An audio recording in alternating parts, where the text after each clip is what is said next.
El Figaro, aujourd'hui on teste l'iPhone 10 avec Didier Sens, notre spécialiste high-tech ici au Figaro. Salut Didier, donc on peut peut-être commencer par l'aspect de cet iPhone.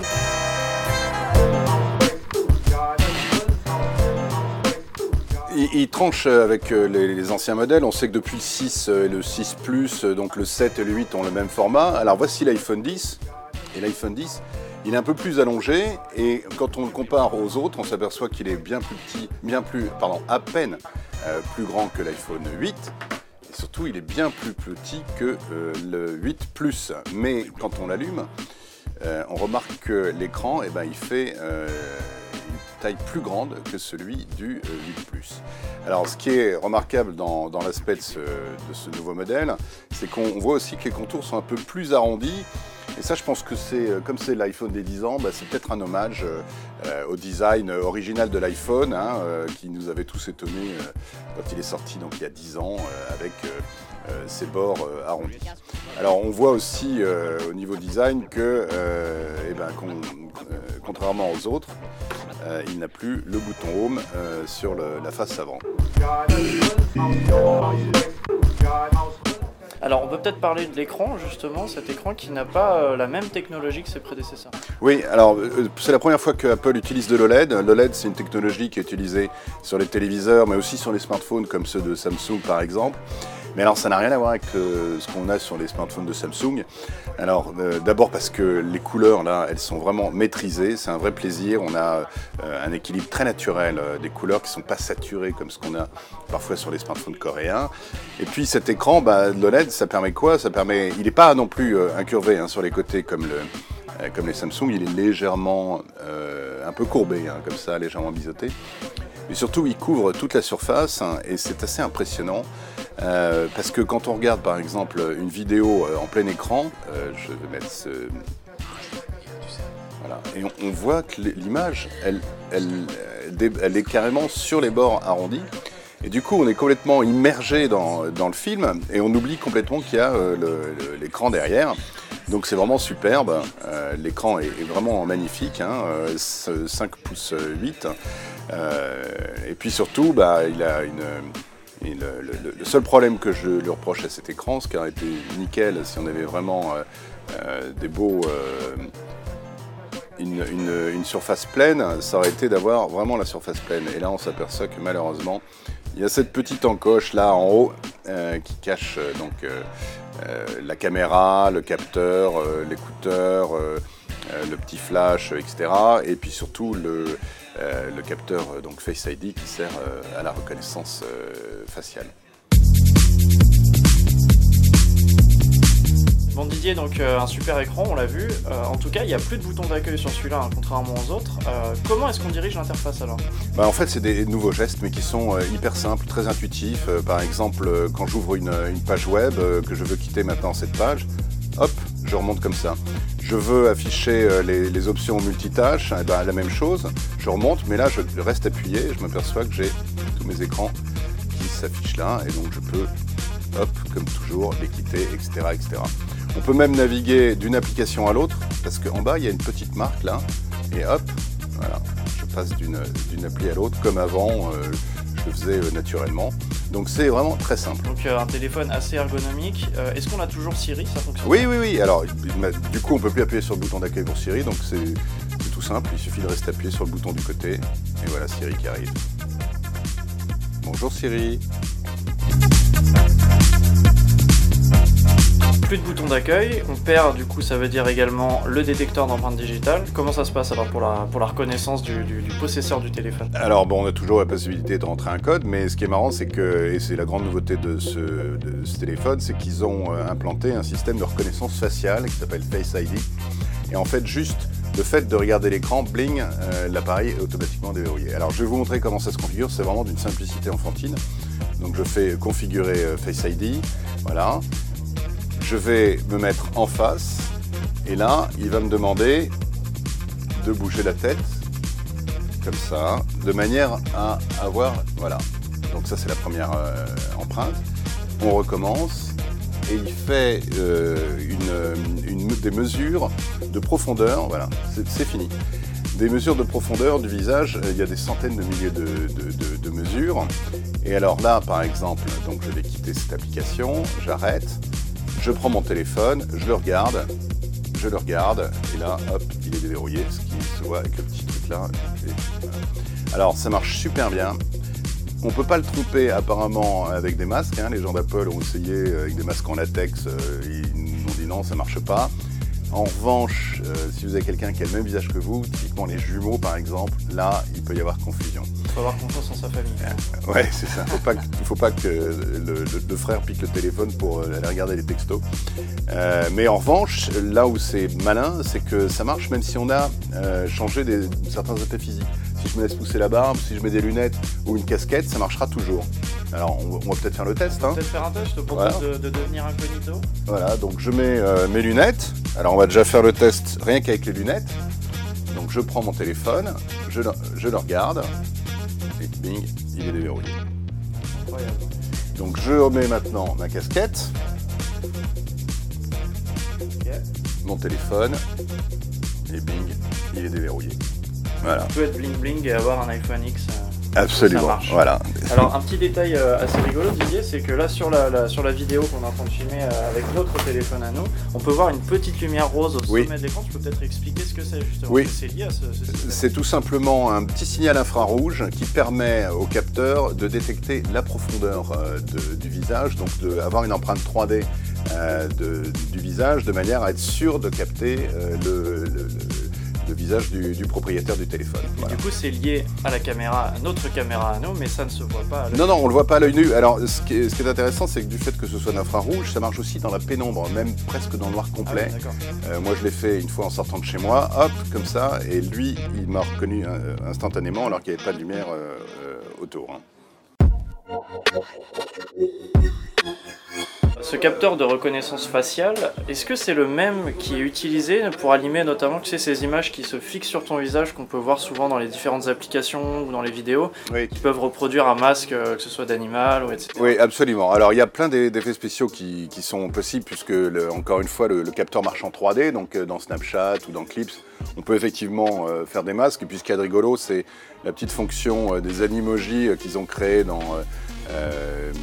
les messages. Donc là par exemple je prends un visage, je peux choisir un petit panda, un petit lapin, un coq, une licorne, un cochon, donc je prends de cochon par exemple, et vous voyez que le cochon il a les mêmes expressions que moi. Oh, je suis étonné, oui, je rigole, et voilà, donc je peux enregistrer une petite séquence. Hello, comment ça va? Et l'envoyer, hop, sous forme de message, où je prends simplement une expression un peu originale. Alors, je vais prendre un autre...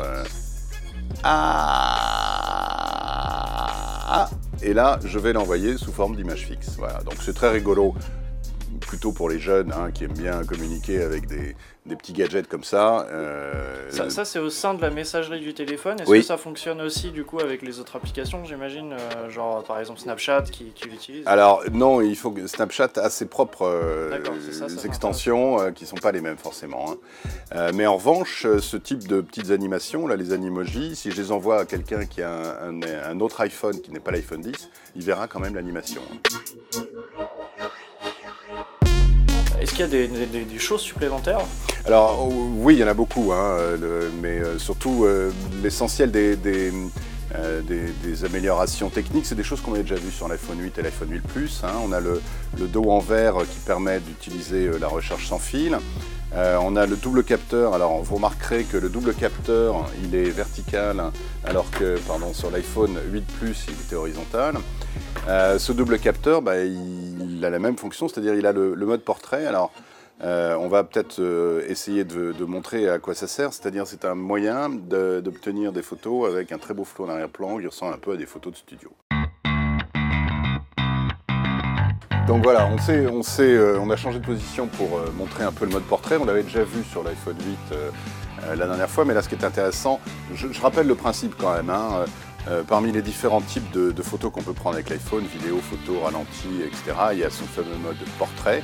Et alors ce mode portrait, il permet surtout, donc je prends le sujet, la gentille Ophélie, qui bien voulu se prêter au jeu. Donc là, je peux prendre une photo. Vous voyez déjà qu'il y a un beau flou en arrière-plan, hein, une photo tout à fait naturelle.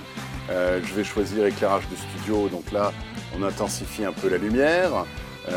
Éclairage des contours, là, on nuance plus le contraste. Et puis, il y a ce fameux éclairage de scène ou éclairage de scène mono qui va supprimer le fond. Alors, il faut que Ophélie se mette bien dans la lumière. Donc, je vais prendre l'éclairage de scène naturel, comme ça. Voilà, et on va regarder la photo. Voilà, Ophélie, qu'est-ce que tu en penses? Bah, c'est pas trop mal, elle a un peu les cheveux effacés, mais sinon... Voilà, donc il a besoin en fait d'avoir pas mal de lumière sur les parties les plus sombres, parce que sinon il ne considère que c'est pas d'information.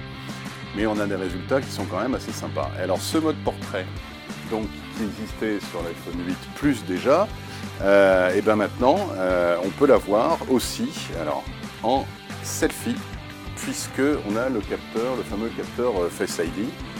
Donc là, on va se prendre tous les deux comme ça. Hop, ça va être sympa. Le selfie avec le fond qui va changer. Mode portrait. Voilà, mode portrait. Alors, donc je vais le faire en mode avec éclairage de scène monochrome. Ça va être encore plus sympa. Coucou! Et on a le fond noir, et là c'est un peu plus raté. Ah oui. Parce qu'on a cette espèce de lumière blanche autour, mais sinon on voit qu'il y a un effet de profondeur, c'est un petit peu plus flou derrière. Voilà, donc c'est pour s'amuser. Donc ça fait partie des... Il faut quand même un bel éclairage, c'est vrai qu'on fait dans une pièce pas forcément... Il faut prendre du temps, il faut bien cadrer, il faut s'entraîner un petit peu avant aussi. Que le téléphone en lui-même va tenir longtemps, et surtout est-ce qu'il est étanche aussi?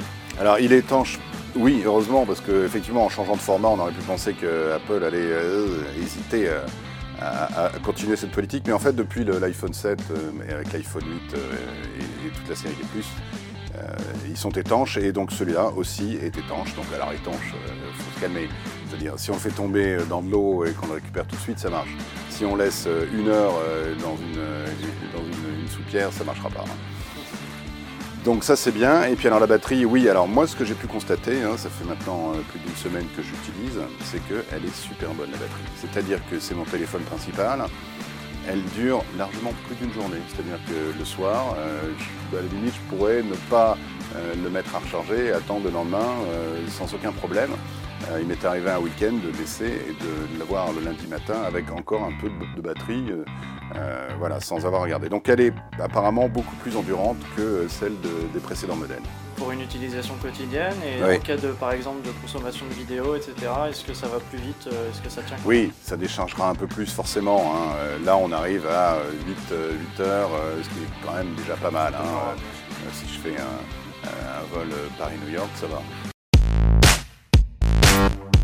Il a l'air très bien ce téléphone, mais j'imagine qu'il a quand même quelques défauts. Oui, alors oui, forcément. Déjà, on aime ou pas cette espèce de barre noire en haut de l'écran, là, qui est... moi je trouve que c'est un peu de mauvais goût, c'est pas très esthétique. Et puis, du coup, elle occupe de l'espace. Alors, je sais pas si vous avez remarqué, mais on n'a plus le pourcentage de la batterie. Ah ouais. Et ça n'aide pas. Non, et alors donc il n'y a plus moyen de l'activer là. Pour l'avoir, il faut tout simplement descendre le centre de notification.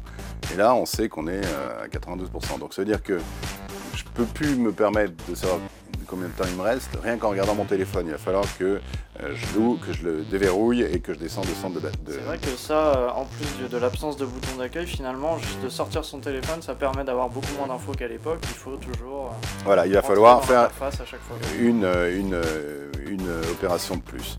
Et puis apparemment, le boîtier est très fragile. Enfin, en tout cas, il y a des confrères dans des labos américains qui l'ont testé. Et bon, il est plus sensible apparemment à la casse que d'autres smartphones de même catégorie. Bon, cela étant, c'est un smartphone, on sait que c'est un truc qui est fragile, qu'il faut protéger, donc il vaut mieux utiliser une coque de protection, puis éviter de le faire tomber. Surtout quand on a connaissance de son prix. Voilà, et surtout quand on sait son prix, puisqu'il vaut plus de 1000 €. Donc on va essayer d'en prendre soin. Et puis il y a aussi un truc qui est un peu gênant, c'est que pour un smartphone de ce prix-là, à 1000 €, dans la boîte, il n'y a toujours pas le chargeur sans fil, donc il faut l'acheter à part. Voilà, qui coûte environ 40-50 € j'imagine. Il y en a 30 € à partir de 30 €, mais c'est un peu mesquin, je trouve, de la part d'Apple. Quand on dépense 1200 € dans un téléphone, tant qu'à faire, on aimerait avoir le gadget qui permet justement d'utiliser en recharge sans fil. Eh ben merci Didier, merci beaucoup pour ce test fort instructif, on espère qu'il vous aura aidé. On vous dit à bientôt pour le test d'un nouvel objet. Salut Didier. Merci, ciao.